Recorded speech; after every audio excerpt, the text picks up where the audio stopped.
तो नमस्कार। मैं हूं डॉक्टर मनोज कुमार बत्रा, सह आचार्य रसायन शास्त्र विभाग, सम्राट पृथ्वीराज चौहान, राजकीय महाविद्यालय अजमेर। आज हम BSc first year inorganic chemistry के अंदर जो टॉपिक पढ़ने वाले हैं वो है मॉलिक्यूलर ऑर्बिटल थ्योरी या अणु कक्षक सिद्धांत। इसका जो सेकंड लेक्चर है उसके बारे में आज हम बात करेंगे। ये आज इसका सेकंड लेक्चर रहेगा। कल आपको ध्यान होगा हमने मॉलिक्यूलर ऑर्बिटल थ्योरी के संबंध में पहले प्रारंभिक अपनी बात की और मैं थोड़ा सा उसको रिपीट कर सकता हूँ, आपको बताना चाहता हूँ जिससे कि आपको वापस ये बात याद हो जाए कि मॉलिक्यूलर ऑर्बिटल थ्योरी जो है वो सहसंयोजक बंध को समझाने के लिए एक प्रकार की एक सिद्धांत है जो किसके द्वारा दिया गया, जो हकल के द्वारा, हुंड के द्वारा और मुलिकन के द्वारा दिया गया। So this is a theory which has been given to explain the bonding in covalent bond and it has been given by Hunds, Huckel and Mulliken। ये जो सिद्धांत है, जो मॉलिक्यूलर ऑर्बिटल थ्योरी का जो सिद्धांत है, ये सिद्धांत जो है बहुत सारे अणुओं के अंदर सहसंयोजक बंध जो है उसको समझाने की बात करता है और बहुत सारे अणुओं के अंदर जो सहसंयोजक बंध जो है और उनके गुणों की व्याख्या जो वैलेंसी बॉन्ड थ्योरी नहीं कर पाई, हाइब्रिडाइजेशन का मॉडल नहीं कर पाया, वो उसकी व्याख्या जो है वो अणु कक्षक सिद्धांत के माध्यम से की जा सकती है। जैसे एक विशेष उदाहरण, जैसे हमने पिछले बार भी बात की थी, वह ऑक्सीजन का। जो ऑक्सीजन है उसके अंदर जो अणुचुंबकत्व है यानी उसकी जो पैरामैग्नेटिक प्रॉपर्टीज हैं उसको वैलेंसी बॉन्ड थ्योरी नहीं समझा सकती, उसको हाइब्रिडाइजेशन मॉडल नहीं समझा सकता, लेकिन उसको हम जो है मॉलिक्यूलर ऑर्बिटल थ्योरी के माध्यम से समझा सकते हैं। तो मॉलिक्यूलर ऑर्बिटल थ्योरी के पीछे जो मुख्य अवधारणा है वो इस बात पर आधारित है कि इलेक्ट्रॉन जो है चाहे वो परमाणु में हो या अणु में हो, उसकी प्रकृति जो है वो समान रहती है। The behaviour of electron whether it is in the atom और in the molecule remains same. तो ये बात जो है ये बहुत ही महत्वपूर्ण है और इसके बाद में इसके कुछ नियम दिए गए। जैसे एक मुख्य रूप से इसका नियम यह है कि जितने भी एटॉमिक ऑर्बिटल्स होते हैं या परमाणुवीय कक्षक होते हैं वो मिलते हैं तो मिलके उतनी ही संख्या में जो है आणविक कक्षकों का निर्माण करते हैं। The number of molecular orbitals which are formed by mixing of the atomic orbitals is the same as that of the atomic orbital. तो ये इसका पहला नियम है। दूसरा हमने बात की कि जो एटॉमिक ऑर्बिटल्स जब मिलते हैं तो उनकी मिक्सिंग के लिए जो है, या जिसको अपन linear combination of atomic orbitals की बात करेंगे वो अपन नेक्स्ट टर्न पे लेंगे। तो जब एटॉमिक ऑर्बिटल्स आपस में मिलेंगे तो उनके मिलने में के समय में जो आणविक जो एटॉमिक ऑर्बिटल्स हैं या परमाणुवीय कक्षक जो हैं उनकी ऊर्जा जो होती है वो लगभग समान होनी चाहिए। इसके बाद में ये है कि जितने भी परमाणुवीय कक्षक हैं, एटॉमिक ऑर्बिटल्स हैं, उनकी जो सममिति है, उनकी जो सिमेट्री है वो भी अलाउड होनी चाहिए। दोनों एक ही सिमेट्री साइन वाले दोनों ऑर्बिटल्स जो है वो होने चाहिए। इसके बाद में हमने कहा कि जब जो एटॉमिक ऑर्बिटल्स हैं उनकी एनर्जी में डिफरेंस होगा तो जो मॉलिक्यूल है उसके अंदर ज़्यादा जो है आयनिक कैरेक्टर होंगे और जितना ज़्यादा उनके बीच में ओवरलैपिंग होगा, एक्सटेंट ऑफ ओवरलैपिंग ज़्यादा होगा, उतना ही स्ट्रांग जो है उनके बीच में कोवेलेंट बॉन्ड बनेगा।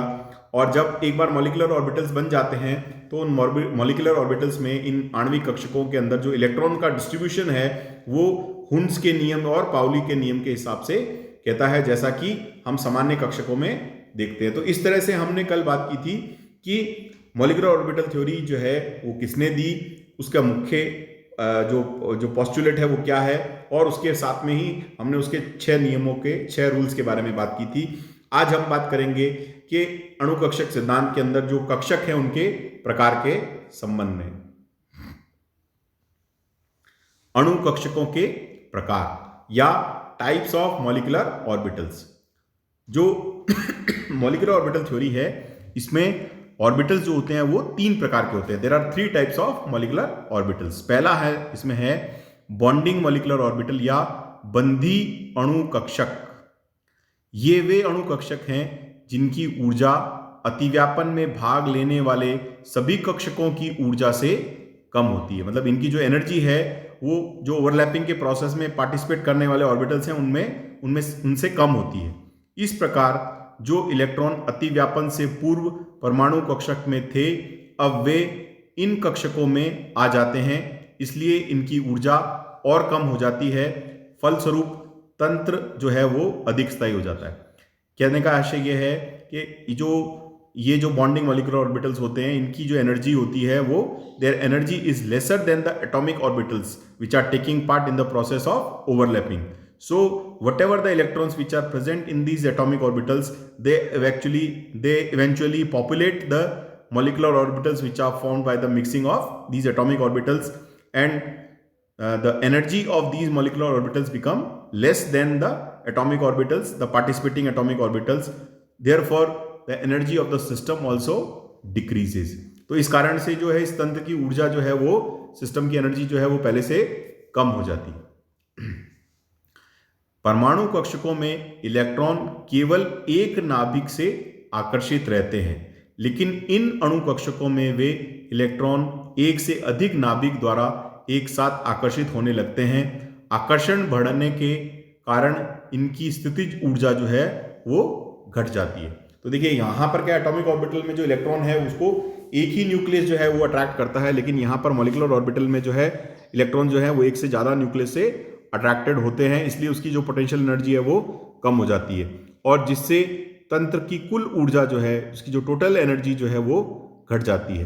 क्योंकि इन कक्षकों के आने से इलेक्ट्रॉन की ऊर्जा घट जाती है और ये बंध बनाने लगते हैं, अतः इन कक्षकों को बंधी अणु कक्षक या बॉन्डिंग मॉलिक्यूलर ऑर्बिटल जो है वो कहते हैं. तो ये जो है ऑर्बिटल्स क्या कहलाते हैं, बॉन्डिंग मॉलिक्यूलर ऑर्बिटल्स, क्योंकि इसकी एनर्जी जो होती है वो जो मतलब एनर्जी जो है वो जो एटॉमिक ऑर्बिटल्स हैं उससे कम होती है, और ये बॉन्डिंग के प्रोसेस को में पार्टिसिपेट करते हैं. इसलिए फिर दूसरे प्रकार के और कक्षक होते हैं, वो कहलाते हैं विपरीत बंधी अणु कक्षक, या जिनको हम कहते हैं नॉन बॉन्डिंग मॉलिक्यूलर ऑर्बिटल्स. इन कक्षकों की ऊर्जा बंध में भाग लेने वाले कक्षकों के जितनी ही होती है. माफ कीजिएगा, ये है अबंधी अणु कक्षक, जिनको हम कहते हैं नॉन बॉन्डिंग मॉलिक्यूलर ऑर्बिटल्स. ये गलत लिखा है, यहाँ पर करेक्शन की आवश्यकता है. ये है अबंधी अणु कक्षक, यानी कि जो बंध की प्रक्रिया में भाग नहीं लेते. इन कक्षकों की ऊर्जा बंधन में भाग लेने वाले कक्षकों के जितनी होती है, अतः इन कक्षकों के बनने से तंत्र स्थायित्व या अस्थायित्व किसी को भी प्राप्त नहीं होता. मतलब इनकी जो एनर्जी है वो उतनी ही एनर्जी होती है जितनी कि नॉर्मल एटॉमिक ऑर्बिटल्स की या परमाणुवीय कक्षकों की होती है. तो इनके बनने से कोई सिस्टम जो होता है या तो स्टेबल या अनस्टेबल नहीं होता. ये कक्षक ना तो बंधन के अनुकूल परिस्थितियां उत्पन्न करते हैं और ना ही प्रतिकूल, अतः ये बंधन में भाग नहीं लेते, और इन्हें अबंधी कक्षक या नॉन बॉन्डिंग मॉलिक्यूलर ऑर्बिटल्स जो है वो हम कहते हैं. ये अबंधी कक्षक कहलाते हैं. फिर तीसरा है विपरीत बंधी या एंटी बॉन्डिंग मॉलिक्यूलर ऑर्बिटल्स. इन अणु कक्षकों की ऊर्जा अतिव्यापन में भाग लेने वाले कक्षकों से अधिक होती है. इनकी जो मॉलिक्यूलर इन ऑर्बिटल्स की जो एनर्जी होती है वो क्या होती है, वो हाइब्रिडाइज जो ओवरलैपिंग के प्रोसेस में भाग लेने वाले जो ऑर्बिटल्स हैं उससे अधिक होती है. इन कक्षकों में इलेक्ट्रॉनों के प्रवेश से तंत्र की ऊर्जा बढ़ जाएगी, जिससे तंत्र अस्थायी हो जाएगा. तो इनके अंदर क्या होगा, जब इलेक्ट्रॉन जब आएंगे तो उसकी जो एनर्जी है वो एनर्जी जो है वो बढ़ जाती है, और जो सिस्टम है वो अनस्टेबल हो जाता है. चूंकि इलेक्ट्रॉन के इन अणु कक्षकों में आने से बंधन पर प्रतिकूल प्रभाव पड़ता है, अतः इन बंधनों को विपरीत बंधी कक्षक कहते हैं. Because when the electrons are added in these molecular orbitals, the bonding is adversely affected by it, therefore it is known as anti bonding molecular orbital. देखिए इन कक्षकों में जब इलेक्ट्रॉन आएगा तो बंधन जो है उस पर एक प्रतिकूल प्रभाव पड़ेगा, इसलिए इनको हम क्या कहेंगे, एंटी बॉन्डिंग या विपरीत बंधीय कक्षक कहते हैं. क्योंकि इसमें जब इलेक्ट्रॉन आएगा उसकी ऊर्जा जो होती है वो सामान्य ऊर्जा से, जो बॉन्डिंग मॉलिक्यूलर ऑर्बिटल से और नॉन बॉन्डिंग मॉलिक्यूलर ऑर्बिटल दोनों से जो है, इसकी ऊर्जा जो है, इसमें आने वाले इलेक्ट्रॉनों की ऊर्जा अधिक होती है. अब देखिए यहां अपन इन तीनों कक्षकों को जो है एक उदाहरण से समझने की कोशिश करते हैं. मान लीजिए हमारे पास में दो एटम है, एक है ए और एक है बी, और परमाणु ए जो है इसके दो परमाणु कक्षक और परमाणु बी का एक परमाणुवीय कक्षक जो है ये आपस में मिल रहे हैं, यानी कि जो ए एटम है उसके 2 एटॉमिक ऑर्बिटल्स हैं और बी एटम का एक एटॉमिक ऑर्बिटल जो है वो आपस में क्या हो रहा है, वो आपस में कंबाइन करते हैं। तो इससे 3 परमाणुवीय कक्षक बनेंगे। तो इससे क्या होगा कि टोटल 3 एटॉमिक ऑर्बिटल्स जो है वो बनेंगे। एक बनेगा बंधी अणु कक्षक, यानी 1 orbital would be bonding molecular orbital, the second would be non bonding molecular orbital and third would be anti bonding molecular orbital. यानी कि 3 परमाणुवीय कक्षक जब मिलेंगे तो 3 आणविक कक्षक बनेंगे। पहला होगा एक बंधी अणु कक्षक यानी बॉन्डिंग मॉलिक्यूलर ऑर्बिटल, सेकंड वाला होगा अबंधी अणु कक्षक यानी नॉन बॉन्डिंग मॉलिक्यूलर ऑर्बिटल, और तीसरा वाला क्या होगा, एंटी बॉन्डिंग मॉलिक्यूलर ऑर्बिटल या विपरीत बंधी अणु कक्षक। तो विपरीत बंधी अणु कक्षक को हम एक एस्ट्रिक द्वारा चिन्हित करते हैं, मतलब we can display it by means of an asterisk, एक तारे के द्वारा जो है वो हम इसको दर्शाते हैं।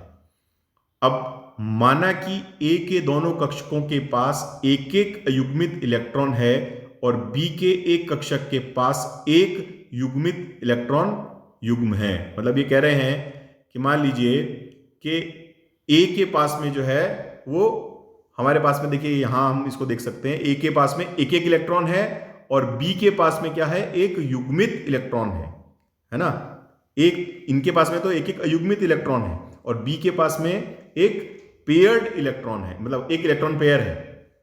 तो हुंड के नियम अनुसार पहले न्यूनतम ऊर्जा वाला बंधी आणविक कक्षक भरा जाएगा, इसके उपरांत अबंधी आणविक कक्षक और फिर विपरीत बंधी आणविक कक्षक।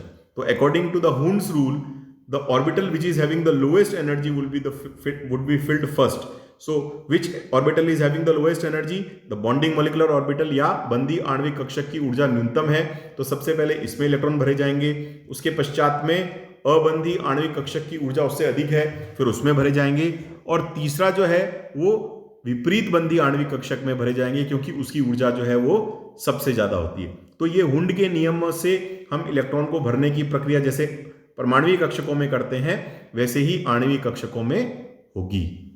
वर्तमान स्थिति में पहले इलेक्ट्रॉन युग्म बंधी आणविक कक्षक में भरा जाएगा, इसके पश्चात इलेक्ट्रॉन युग्म अबंधी आणविक कक्षक में, और तंत्र में कुल 4 इलेक्ट्रॉन ही होने के कारण विपरीत बंधी कक्षक रिक्त रहेगा। देखिए, क्योंकि जो सिस्टम है उसके अंदर टोटल 4 ही इलेक्ट्रॉन है। ए के अंदर 2 इलेक्ट्रॉन हैं जो दोनों की अयुग्मित इलेक्ट्रॉन थे। जो ए परमाणु है उसके दोनों कक्षकों में एक एक इलेक्ट्रॉन था, और बी का जो एक कक्षक था उसमें 2 इलेक्ट्रॉन यानी कि एक इलेक्ट्रॉन युग्म था। तो इस तरह से कुल 4 इलेक्ट्रॉन थे। तो इन चारों इलेक्ट्रॉनों को इन 3 ऑर्बिटल्स में हम कैसे भरेंगे? पहले बॉन्डिंग में 2 इलेक्ट्रॉन्स आएंगे यानी एक इलेक्ट्रॉन पेयर आएगा, और उसके बाद में दूसरा जो नॉन बॉन्डिंग है उसमें भी एक इलेक्ट्रॉन पेयर आएगा, और तीसरा जो एंटी बॉन्डिंग है वो वेकेंट रहेगा यानी उसमें कोई भी इलेक्ट्रॉन नहीं आएगा, जिसे हम इस चित्र में दर्शा सकते हैं। देखिए ये चित्र हम देख सकते हैं, ए के अंदर 2 एटॉमिक ऑर्बिटल्स हैं और बी में एक एटॉमिक ऑर्बिटल है। ए के दोनों एटॉमिक ऑर्बिटल्स में एक एक इलेक्ट्रॉन है, बी के एटॉमिक ऑर्बिटल में एक इलेक्ट्रॉन का पेयर है यानी एक इलेक्ट्रॉन युग्म है। अब ये दोनों आपस में मिलते हैं तो बॉन्डिंग मॉलिक्यूलर ऑर्बिटल जो होता है उसमें 2 इलेक्ट्रॉन आएंगे, नॉन बॉन्डिंग में 2 आएंगे, और एंटी बॉन्डिंग मॉलिक्यूलर ऑर्बिटल जिसको हमने सिग्मा एस्ट्रिक से दिखा रखा है उसमें कोई भी इलेक्ट्रॉन नहीं होगा, और नीचे वाला जो बॉन्डिंग मॉलिक्यूलर ऑर्बिटल है इसको हम सिग्मा से दर्शाते हैं। तो इस तरह से जो है इलेक्ट्रॉन का जो डिस्ट्रीब्यूशन होता है वो इन सब के अंदर इस प्रकार से रहता है। तो इस तरह से आज हमने जो है विभिन्न प्रकार के जो मॉलिक्यूलर ऑर्बिटल्स हैं उनके बारे में बात की, और उसको हमने किस तरह से इस आरेख के माध्यम से समझा कि किस तरह से उसमें इलेक्ट्रॉन जो है वो भरे जाते हैं। तो मॉलिक्यूलर ऑर्बिटल थ्योरी जो है जैसा हमने अभी तक पढ़ा है उसके मुख्य नियम हमें पता होने चाहिए। उसके बाद में हमें विभिन्न कक्षक कौन कौन से प्रकार के होते हैं उनके बारे में पता होना चाहिए, और उन कक्षकों में इलेक्ट्रॉन जो है वो किस प्रकार से भरे जाते हैं उसके बारे में पता होना चाहिए। अब नेक्स्ट टर्न पे हम बात करेंगे linear combination of atomic orbital method, यानी परमाणुवीय कक्षकों की रैखिक संयोग विधि। तो इसके बारे में हम नेक्स्ट टर्न पे बात करेंगे। आज के लिए इतना ही। आप सभी का बहुत बहुत धन्यवाद।